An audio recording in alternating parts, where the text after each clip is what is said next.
His last two teams, I believe, won 63 games and played on Monday night and got to a Sweet 16. And I really believe that this team, this current team that Juwan has, would have had a 30-plus win season too if we'd had a full season.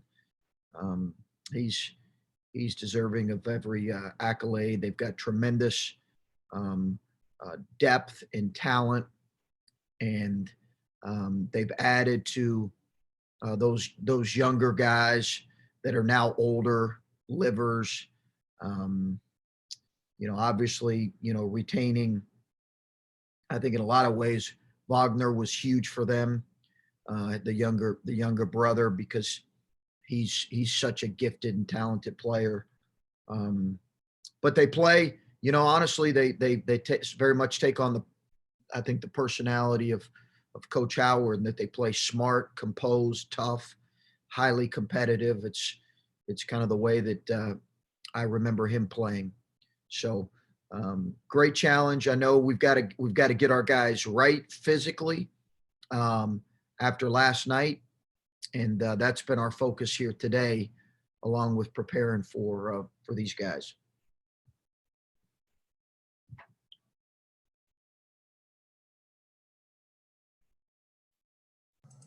Sorry about that. We'll start off with Adam Jardy. Adam? Sorry, lost the connection for half a second there. Chris, you just off the top there, you mentioned like trying to get healthy today. Did Seth come through the night okay? Like, just how are you guys doing as a group as you've had a little time to reflect?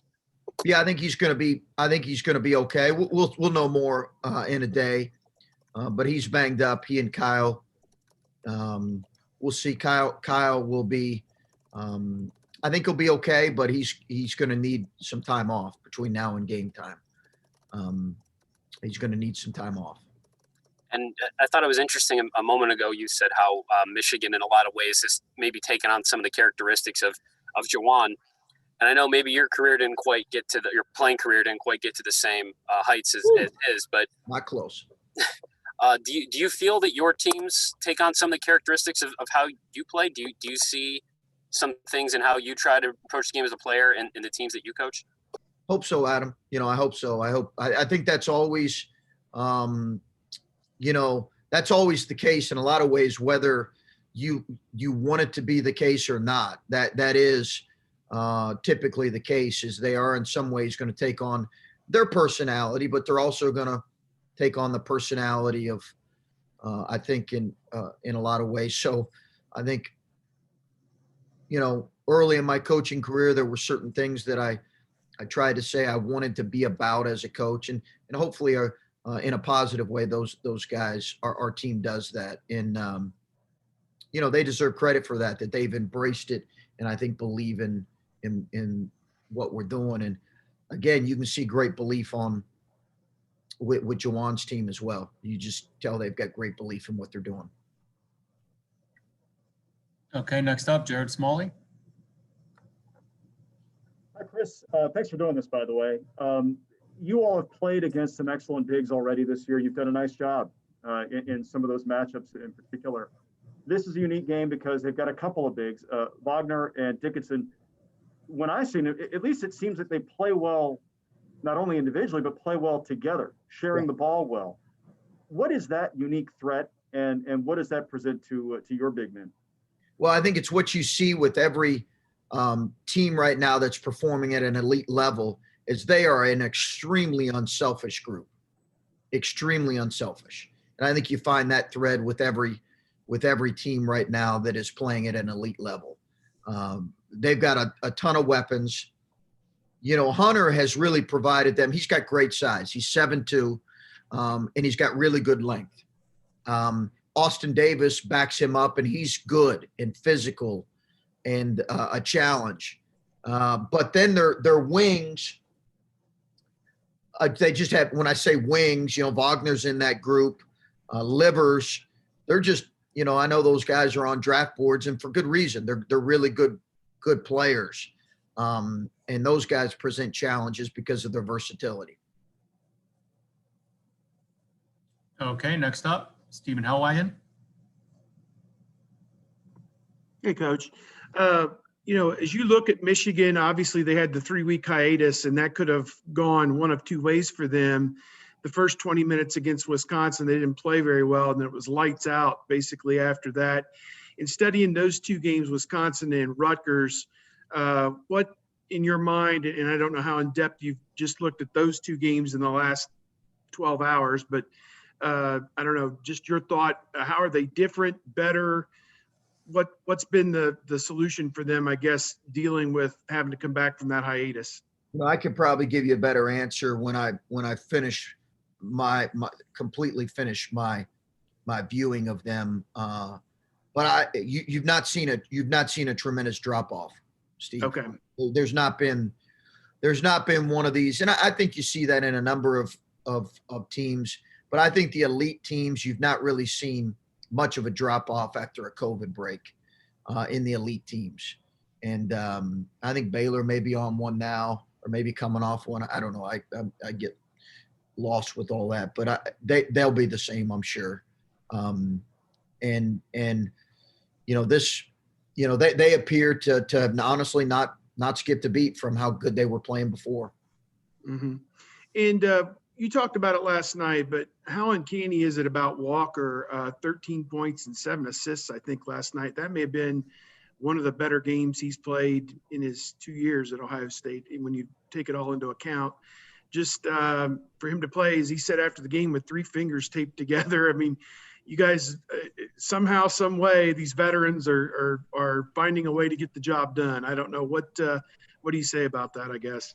Well, it's hard, He's a good player, really good player, and he's plays to win, understands playing to win, brings great maturity, Steve. He isn't fully healthy, but he's in a great rhythm right now, too. He's playing with a lot of confidence and in a great rhythm. Thanks. Okay, next up, Spencer Holberg. Chris, when you have a guy like EJ who was in foul trouble for most of the second half and still comes away with 23 and 5, and when he's on the floor, it was kind of starting to make the difference in the game there in the second half. What do you see out of him game by game that just makes you more confident in his ability? He seems like he just continues to get better with each game. Yeah, he's playing with such great confidence right now, and he's such a difficult matchup offensively.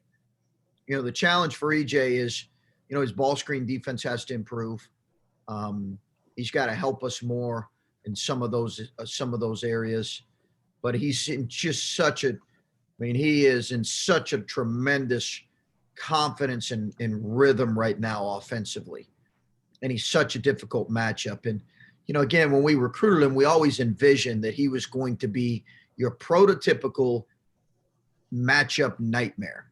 That's what we did. We envisioned that. We just didn't know when it was going to be realized. And it's been realized here really quickly in Columbus. I know you've already touched on a little bit of you guys being banged up, but how do you manage that when you come off of an emotional win like that last night, and then now you have to turn around and probably play the game of the year for you guys, maybe the game of the year in the entire conference? How do you manage that level of being banged up with still having to, knowing that you have to prepare for a team like Michigan? Well, we got to do everything you got to do today. We got to sleep. We got to get sleep tonight. We got to hydrate throughout the day. Have to hydrate throughout the day. We got to get our smoothies and our vitamins from our nutrition staff. Q has to do a phenomenal job, which he will, in terms of a stretch recovery period in the weight room. Our guys that didn't play a lot of minutes are going to have to do some extra conditioning, and they're going to have to embrace that. The guys that are banged up are going to have to spend time with Brad and Q. We need to have a good cleanup film session to learn from the mistakes we made last night. And then we've got to go to bed. We got to go to bed. We got to get to sleep early and then get ready to go tomorrow. All right, next up, Patrick Murphy. Chris, I feel like when you guys play Michigan, we always ask about the rivalry, and it's different from football because you guys tend to play more than once a year. But this year, not only is there only one scheduled game, but it's two of the top teams in the country. Just how do you look at this specific matchup in terms of that kind of school versus school rivalry, maybe different than some of your previous years? Listen, I recognize being here my 4th year what this rivalry, and it really is a rivalry across every sport here, but I recognize what it is and what it means. We understand and what the game in football is, and I recognize the importance of that to our fan base. It's important to our players, and I think the best way to honor a rivalry is to respect it for what it is, and to try to bring your best competitive stuff to it. And that's what we're going to try to do. That's what we've tried to do. They have a tremendous program. They have for a number of years now. Again, Juwan's done a phenomenal job. John did a phenomenal job. Clearly, it's a tremendous program. We've got great respect for them. We're going to need to play our very best. And I'm excited about this because we've got a group that I think really embraces the idea of playing the very best. And we're excited about the challenge. I know our guys are, but on a side note, I do have an overwhelming thought. I miss the fact that our fans can't enjoy these final games here. 3 out of 4 games are going to be at home, are going to be top 10 opponents.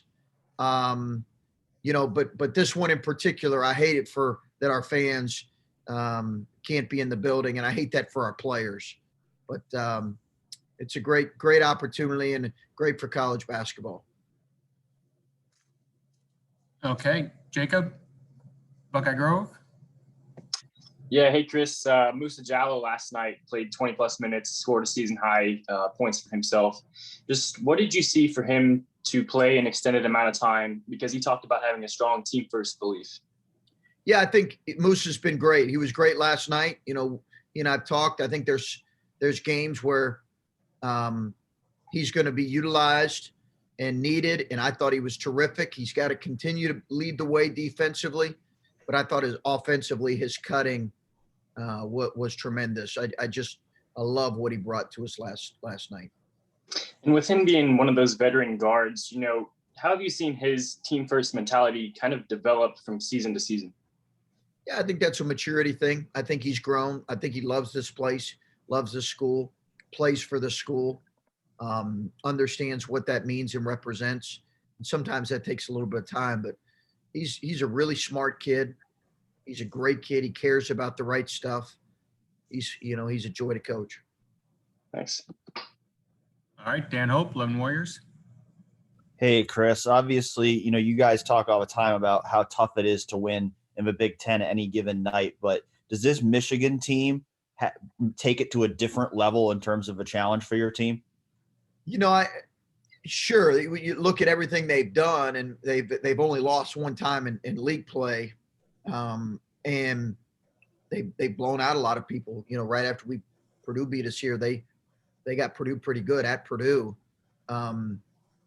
They've just been really impressive. So right now, obviously, you look at them, and I believe what I said. They're a legitimate national title contender, and I think it's a great challenge for us to see kind of where we're both at. Yeah. How much does it, make you feel like you say they're a legitimate national championship contender? How much do you go into this game feeling like we're going to learn something about our team on Sunday? I think you love that about playing really good people. I think you love that. I mean, we learned stuff last night in last night's game, but I think you obviously, you really appreciate, that experience to learn kind of where you're at as a team right now as well. Last year we played a couple times, and we both had really in some ways similar seasons, great non-conferences. We stubbed our toes both a little bit in league play early, and then got in a good rhythm towards the closing stretch. And I think we're both going to be around a 4, 5, or 6 seed. So it's, they were good last year. They've taken it up a notch as this year for sure. Thanks, Chris. All right, Stephen Means. Chris, given that it's only one game this year and all this other stuff, the intangibles with it, are you able to maybe tap into some of those emotions with this rivalry a little bit more than maybe in other years where you're playing them multiple times? Yeah, maybe. I think I think when you look at the game right now, being in late February, being where both teams are ranked and only playing once in the regular season, certainly you could look at it and it really builds, to this. Now, it is one game and we've got 3 more after that. But I do think all that is around this particular game, makes it a fun one for college basketball and a fun one for our fans, and obviously probably brings more attention because we're only playing once and because of the season both teams have had. Thanks. Okay, Brendan Gulick. Hey, Chris. When you had a chance to watch the film of the game they played against Minnesota, where they just had an off night, how much of that game did you take away, looking at Michigan, saying, "Gee, they were really vulnerable in this area," as opposed to, man, it was just a tough night for them? I thought Minnesota was really good that night, and we know what that feels like, right? We've been through that. I thought they were really good that night. They had a lot to do with that game being where it was. You always look at games like that. They haven't lost much, so you're always looking at that game and trying to see what you can figure out. They had a close game earlier in the conference season against Penn State, I believe a 4-point game. So you're looking at those things, but in that game, I think, for whatever reason, there have been teams that have went up to Minnesota and really struggled, and a lot of that is a credit to Minnesota. Let's talk about Dwayne for a second. I know he gets a lot of flack because sometimes his inefficiency on the offensive end becomes a focal point. And I know you've semi-jokingly said he's going to take you to an early death or something to that degree. But last night he was probably as efficient as he's been all year, and he continued to do it in a clutch fashion when EJ got in foul trouble, and Dwayne seemed like he really stepped up in the second half. When you see him in clutch moments, do you hold your breath, or do you just know that Dwayne kind of lives and thrives for those opportunities?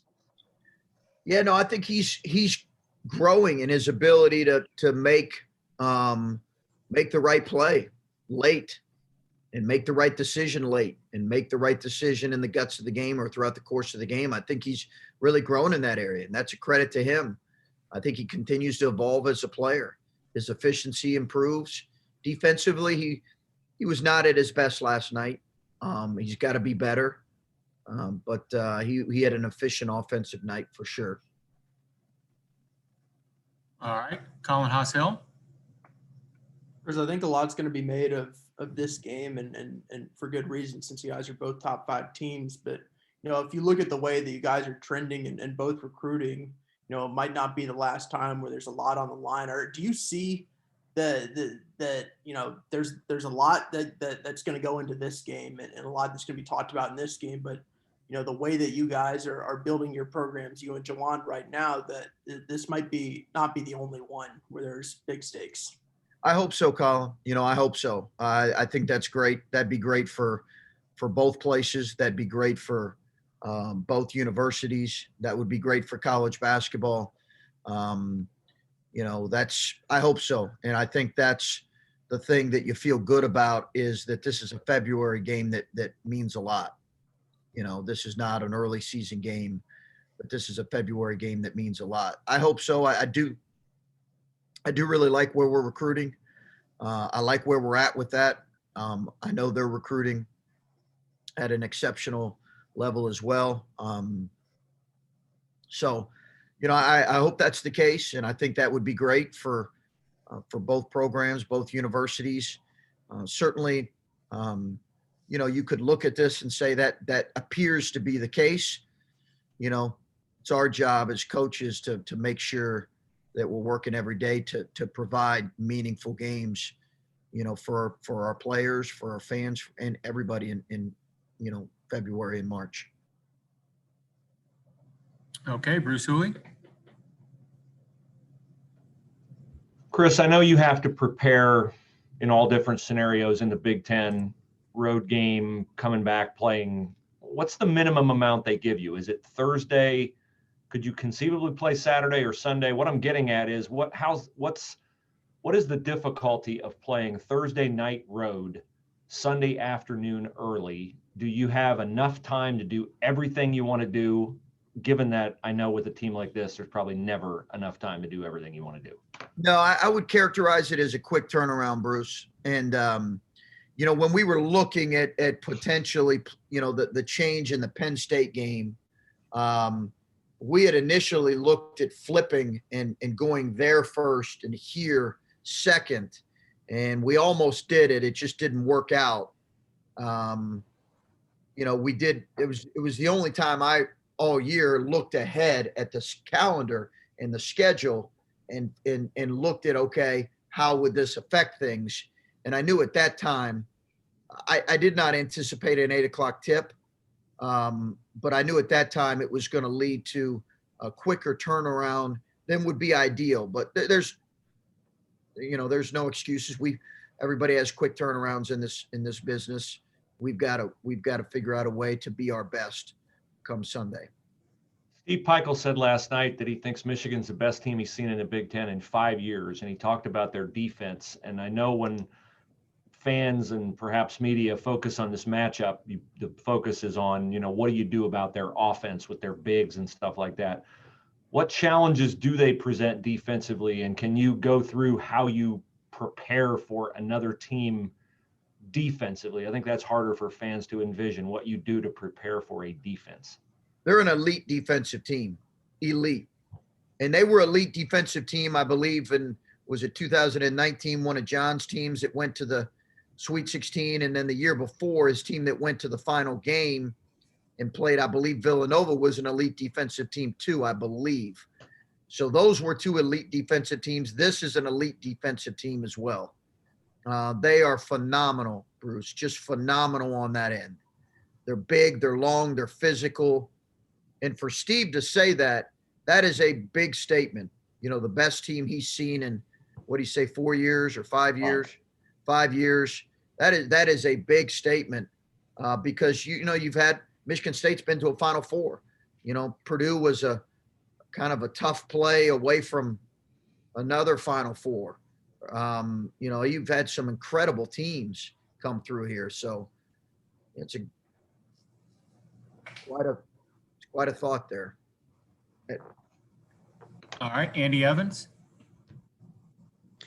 Chris, we've talked to you about, COVID and the fact that there are no fans. Yet in your career, you are 2-0 at home. Going even back the last 5 years, the Buckeyes are 3-0 against the Wolverines when playing here in Columbus. Do you think that there is still going to be some sort of home court advantage for Sunday afternoon's game? And would this be the kind of game where if you had fans available, this is definitely the one where you would like to see the seats filled for this kind of game coming up Sunday? There's nothing I'd like more.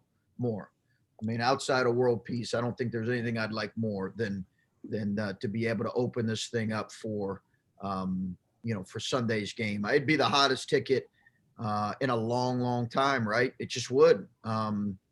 There's not many opportunities this late in the year that provide this type of a matchup. Now, hopefully, both teams can perform at a high enough level where it's an entertaining game. But it would just be a tremendous experience I hate it for our fans. I do. I hate it for our players and our fans. It's reality. I understand it. I'm not taking any issue with it at all. I understand it. But not having fans, I hate that for our players and for our fans. Do you think that there is still going to be some sort of home court advantage for you guys? It's minimal. It's minimal, if anything, to be honest with you. From what I've experienced, it's very, very minimal. Slight, if anything. There's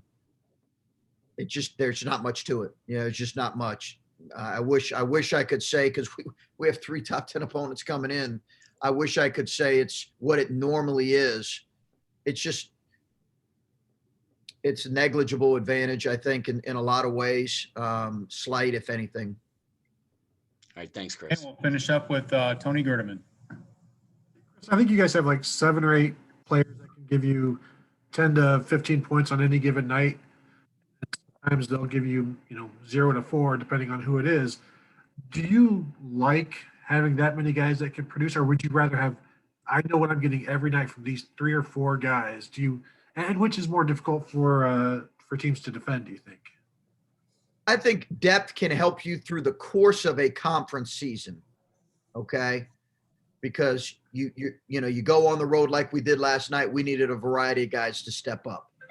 I don't know how much depth really helps you in an NCAA tournament setting necessarily.